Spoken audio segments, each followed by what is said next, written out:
Hello everyone, good morning to all of you and welcome to online study point. दोस्तों, आज है 2 जून और आज के इस वीडियो में हम 2 जून से रिलेटेड करंट अफेयर के सभी इंपॉर्टेंट क्वेश्चन डिस्कस करेंगे, इसलिए वीडियो को अंत तक देखिएगा। और यदि आप लोगों को इस वीडियो की पीडीएफ चाहिए तो आप हमारा टेलीग्राम चैनल भी ज्वाइन कर सकते हैं, जिसकी लिंक डिस्क्रिप्शन बॉक्स में दी हुई है। और यदि आप चैनल पर नए हैं तो चैनल को सब्सक्राइब कर लीजिए, साथ ही बेल आइकन दबाना बिल्कुल मत भूलिएगा, ताकि आप लोगों को हमारे किसी भी नए वीडियो की नोटिफिकेशन सबसे पहले मिल सके। तो चलिए स्टार्ट करते हैं हमारा पहला क्वेश्चन। हाल ही में ग्लोबल डे ऑफ पेरेंट्स ये कब मनाया गया है? तो ये भी हाल ही में मनाया गया है 1 जून को। और ये दिवस क्यों मनाया जाता है? तो देखिए, विश्व भर में जितने भी पेरेंट्स हैं यानी कि माता पिता हैं, उन्हें सम्मानित करने के लिए विश्व स्तर पर यानी कि वर्ल्ड लेवल पर मनाया जाता है ग्लोबल डे ऑफ पेरेंट्स। और ये किसके द्वारा मनाया जाता है? यूनाइटेड नेशन के द्वारा। यदि हम बात करें यूनाइटेड नेशन की यानी कि संयुक्त राष्ट्र की, तो इसकी स्थापना हुई थी 24 अक्टूबर 1945 को, और इसलिए 24 अक्टूबर को हम मनाते हैं यूनाइटेड नेशन डे के रूप में।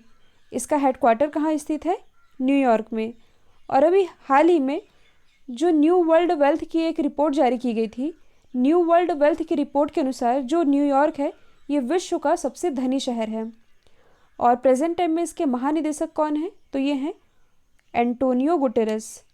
और एंटोनियो गुटेरेस ये किस कंट्री से हैं? तो ये हैं पुर्तगाल से। अच्छा, यूनाइटेड नेशन की मेंबर कंट्रीज़ कितनी हैं? तो कुल 193 सदस्य देश हैं। और जो 193rd मेंबर कंट्री है ये है दक्षिणी सूडान। तो ये आप याद रखेंगे। यदि हम अदर ऑप्शन को डिस्कस करें तो 28 मई को क्या मनाया गया है? World hunger day. World hunger day. और 2019 में यानी कि दिसंबर 2019 में जो ग्लोबल हंगर इंडेक्स जारी किया गया था, इसमें इंडिया की रैंकिंग थी 102। 117 देशों के बीच ये सूचकांक जारी किया गया था, जिसमें इंडिया रहा था 102 स्थान पर, और इसमें टॉप किया था बेलारूस ने। 29 मई को क्या मनाया गया है? तो 29 मई को 2 इम्पॉर्टेंट डेज मनाए गए हैं, वर्ल्ड डाइजेस्टिव हेल्थ डे और इंटरनेशनल एवरेस्ट डे। ये मनाया गया है 29 मई को। और 31 मई को मनाया गया है विश्व तंबाकू निषेध दिवस यानी कि वर्ल्ड नो टोबैको डे। तो ये सभी आप याद रखेंगे। नेक्स्ट है, हाल ही में माई लाइफ माई योगा प्रतियोगिता का शुभारंभ किसने किया है? तो इसकी शुरुआत अभी हाल ही में की है प्राइम मिनिस्टर नरेंद्र मोदी जी ने। तो देखिए, ये एक वीडियो ब्लॉगिंग कॉम्पिटिशन है। यदि ऐसा कोई योग जो कि आप करते हैं और उस योग से आपके जीवन में यदि कोई पॉजिटिव चेंजेस आए हैं, तो आप उस योग का एक शॉर्ट वीडियो बना करके अपना एक्सपीरियंस शेयर कर सकते हैं। तो देखिए, यदि मैं अपना पर्सनल एक्सपीरियंस शेयर करूं, तो लास्ट 3 मंथ से मैंने मेडिटेशन को अपनाया है। और मेडिटेशन के कितने फ़ायदे हैं ये मुझे आपको बताने की ज़रूरत नहीं है, आप यूट्यूब पर देखेंगे, आपको ढेरों वीडियो मिल जाएंगे। तो देखिए, यदि आप स्टूडेंट हैं तो आपको मेडिटेशन तो ज़रूर करना चाहिए। ट्रस्ट में, आप अपनी लाइफ में मिरेकल फील कर सकेंगे। और दिन भर में यानी कि 24 घंटे में 1440 मिनट होते हैं, और इस 1440 मिनट में से 10 मिनट आप अपने लिए निकाल ही सकते हैं। तो मेरा पर्सनल सलाह आप लोगों को यही है कि यदि आप कर सके तो मेडिटेशन ज़रूर किया करिए, या मेडिटेशन नहीं भी कर पाते हैं तो ऐसा कोई योग जो कि आप कर सकें तो योग ज़रूर किया करिए। तो देखिए, ये जो कंपटीशन है माई लाइफ माई योगा, ये पहल है आयुष मंत्रालय की और ICCR की यानी कि Indian council for cultural relation, या इसे हम हिंदी में कहते हैं भारतीय सांस्कृतिक संबंध परिषद। और अभी तक यदि आप लोगों ने ऑनलाइन स्टडी पॉइंट के जीके ब्रह्मास्त्र PDF को परचेस नहीं किया है तो इसे आप परचेस कर सकते हैं, जिसके लिंक डिस्क्रिप्शन बॉक्स में दी हुई है। और इस मास्टर PDF में हिस्ट्री, पॉलिटी, जियोग्राफी, इकोनॉमी और करंट अफेयर के सारे टॉपिक कवर्ड हैं, जो कि आपके आगामी एग्जाम के पॉइंट ऑफ व्यू से इम्पॉर्टेंट है। नेक्स्ट है, हाल ही में कैरेट इंडिया की नई मुख्य कार्यकारी अधिकारी कौन बनी है? तो ये भी हाल ही में बन गई हैं अनीता कोटवानी। यदि हम बात करें कैरेट इंडिया की, तो देखिए DAN यानी कि डेंसू एजिस नेटवर्क के स्वामित्व वाली एक मीडिया एजेंसी कंपनी है कैरेट इंडिया, और इसी की नई CEO बन गई हैं अनीता कोटवानी। तो इनका नाम इम्पॉर्टेंट है। यदि हम अदर ऑप्शन को डिस्कस करें जो कि हाल ही में अपॉइंट हुए हैं, तो हाल ही में जो R श्रीरेखा है ये बनाई गई हैं केरल की पहली महिला DGP। ये तो है केरल की पहली महिला डीजीपी। इंडिया की पहली महिला डीजीपी कौन थी? तो ये थी कंचन चौधरी भट्टाचार्य, जिनका पिछले ही वर्ष निधन हो चुका है। एसएन राजेश्वरी, ये कौन है? तो ये भी हाल ही में ओरिएंटल इंश्योरेंस कंपनी की नई सीएमडी बनाई गई हैं। जबकि जो जानवी फूकन है ये बनाई गई हैं फिक्की लेडीज़ ऑर्गेनाइजेशन की नई राष्ट्रीय अध्यक्ष। नेक्स्ट है, हाल ही में FSSAI के नए मुख्य कार्यकारी अधिकारी के रूप में किसे नियुक्त किया गया है? तो ये भी हाल ही में बन गए हैं अरुण सिंघल। और अरुण सिंघल ये किनका स्थान लेंगे? तो ये रिप्लेस करेंगे GSG आयंगर को। तो यहाँ से इम्पॉर्टेंट है FSSAI। यहाँ पर इसकी फुल फॉर्म बनती है food safety and standard authority of India. इसकी स्थापना हुई थी अगस्त 2011 में। हेडक्वार्टर स्थित है नई दिल्ली में। और प्रेजेंट टाइम में इसकी चेयरपर्सन ये हैं रीता टियोटिया। और CEO तो यही बन गए हैं अरुण सिंघल। यदि हम अदर ऑप्शन को डिस्कस करें तो हाल ही में जो वेंकट रमनी सुमंत्रन है ये बनाए गए हैं इंडिगो, जो कि एक एयरलाइन है, इंडिगो के नए स्वतंत्र निदेशक। जबकि जो ईमान इज्जत है ये बनाए गए हैं केप जेमिनी ग्रुप के नए CEO। नेक्स्ट है, हाल ही में IIFCL के नए MD कौन बने हैं? तो ये भी हाल ही में बन गए हैं PR जयशंकर। यहाँ पर यदि हम बात करें IIFCL की तो यहाँ पर इसकी फुल फॉर्म बनती है India infrastructure finance company limited. और इसी के नए MD के रूप में PR जयशंकर ये नियुक्त किए गए हैं 3 साल के लिए। यदि हम अदर ऑप्शन को डिस्कस करें तो हाल ही में जो थेरी डेलापोर्ट है ये बनाए गए हैं विप्रो के नए MD। मार्कोस ट्राइजो तो ये भी हाल ही में NDB यानी कि न्यू डेवलपमेंट बैंक के नए हेड बने हैं। जबकि जो कार्मेन रेनहार्ट है ये बनाई गई हैं वर्ल्ड बैंक ग्रुप की नई उपाध्यक्ष और मुख्य आर्थिक सलाहकार। नेक्स्ट है, हाल ही में राष्ट्रीय आर्टिफिशियल इंटेलिजेंस पोर्टल ये किसने लॉन्च किया है? तो ये भी हाल ही में लॉन्च किया है रविशंकर प्रसाद ने। और ये जो राष्ट्रीय पोर्टल है यानी कि आर्टिफिशियल इंटेलिजेंस पोर्टल, इसका नाम क्या है? तो ये है AI.gov.in। और ये पोर्टल है क्या? तो देखिए, इसे IT मंत्रालय और IT उद्योग इन दोनों ने ही संयुक्त रूप से डेवलप किया है। और इस पोर्टल के आर्टिफिशियल इंटेलिजेंस से रिलेटेड जो भी आर्टिकल्स हैं, निवेश फंड है या आर्टिफिशियल इंटेलिजेंस स्टार्टअप है, इनसे रिलेटेड जो भी रिसोर्सेज होंगे उन्हें शेयर करने के लिए रिस्पॉन्सिबल होगा।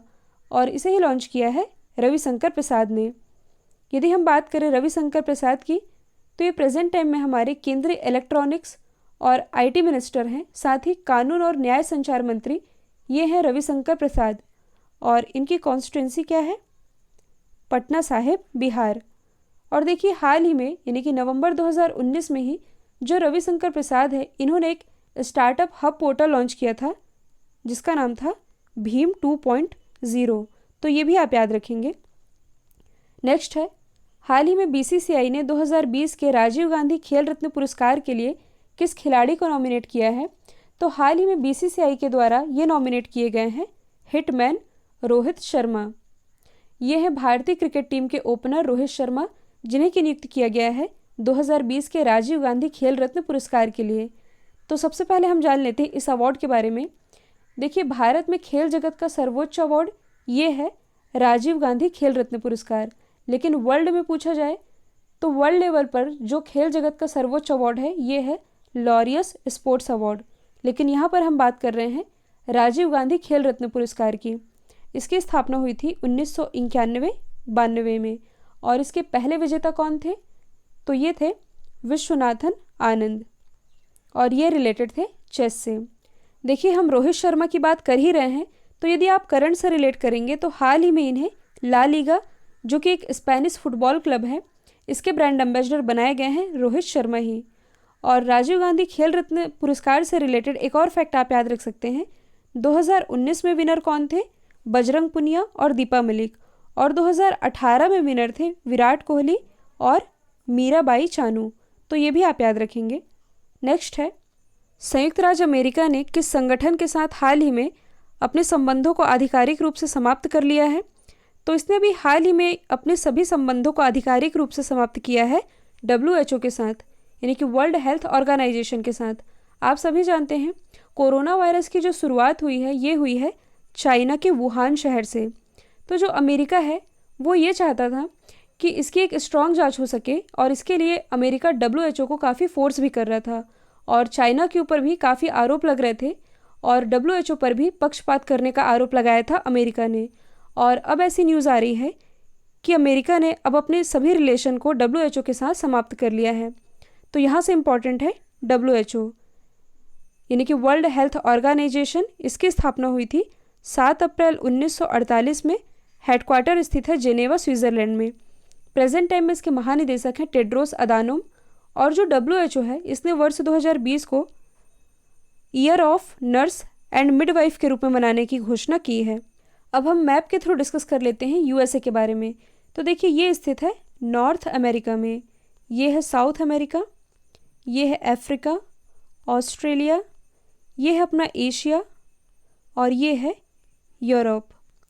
तो यहाँ पर आप देखेंगे जो नॉर्थ अमेरिका है और साउथ अमेरिका है ये एक जल संधि के द्वारा जुड़ा हुआ है, और इस जल संधि का नाम है पनामा जल संधि। और यहीं पर स्थित है 5 लेक्स, जिसे हम ग्रेट लेक्स के नाम से भी जानते हैं। और ये ग्रेट लेक्स है कौन कौन सी? ये है Lake Superior, Lake Michigan, Lake Erie, Lake Ontario और लेक ह्यूस्टन, जिसमें कि जो लेक मिशिगन है ये पूरी तरह से स्थित है USA में ही। तो ये आप याद रखेंगे। नेक्स्ट है, हाल ही में कोरोना वायरस महामारी के बीच किस कंपनी ने 2 इंसानों को अंतरिक्ष में भेज करके इतिहास रच दिया है? तो ये भेजा गया है SpaceX के द्वारा। और देखिए ऐसा 1 दशक में, यानी कि 10 साल में ऐसा पहली बार है जब अमेरिकी ज़मीन से मानव को कक्षा में भेजा गया है। किसके द्वारा भेजा गया है? SpaceX के द्वारा। तो इसके बारे में जान लेते हैं। देखिए जो SpaceX है ये एक अमेरिका की प्राइवेट एरोस्पेस मैन्युफैक्चरर कंपनी है, जिसके मालिक है एलन मस्क। इसकी स्थापना हुई थी 6 मई 2002 में। हेडक्वार्टर स्थित है कैलिफोर्निया USA में। यहाँ पर हम बात कर रहे हैं 2 इंसानों की जिसे कि अंतरिक्ष में भेजा गया है। तो इनका नाम है डग हर्ली और बॉब बेंकन। तो इनका नाम भी आप याद रखेंगे। नेक्स्ट है, हाल ही में किस राज्य सरकार ने दवाओं की होम डिलीवरी देने के लिए धन्वंतरी योजना की शुरुआत की है? तो ये क्वेश्चन मैंने रिवीजन के लिए रखा है, और इस योजना की शुरुआत हाल ही में की गई है असम गवर्नमेंट के द्वारा। तो देखिए कोविड-19 के कारण दवाओं की होम डिलीवरी देने के लिए इस योजना की शुरुआत तो की गई है, और इस योजना के अंतर्गत जो पेशेंट हैं ये मोबाइल के थ्रू अपनी मेडिसिन की स्लिप हेल्थ वर्कर को भेजकर ये बता सकेंगे कि उन्हें कौन सी दवाई चाहिए। तो हेल्थ वर्कर क्या करेंगे, उस स्लिप के माध्यम से उन दवाओं की होम डिलीवरी कर सकेंगे पेशेंट तक। और इसी की शुरुआत की है असम ने। तो इसके बारे में जान लेते हैं। असम की कैपिटल क्या है? दिशपुर। मुख्यमंत्री हैं सर्बानंद सोनोवाल, गवर्नर है जगदीश मुखी। और असम में ही स्थित है गुवाहाटी। गुवाहाटी में हाल ही में 65वें फिल्म फेयर अवार्ड का आयोजन किया गया था। साथ ही खेलो इंडिया यूथ गेम्स का जो 3रा संस्करण रहा था ये भी आयोजित किया गया था गुवाहाटी में ही। तो अब आप लोगों के लिए आज का सवाल है कि हाल ही में छत्तीसगढ़ के पहले चीफ मिनिस्टर का निधन हुआ है, इनका नाम क्या था? तो इसका आंसर कमेंट बॉक्स में दीजिएगा, और वीडियो को ज़्यादा से ज़्यादा शेयर कीजिएगा, और एटलीस्ट एक स्टडी रिलेटेड रूप में इस वीडियो को शेयर करना बिल्कुल मत भूलिएगा। आज के लिए इतना ही। Thank you so much.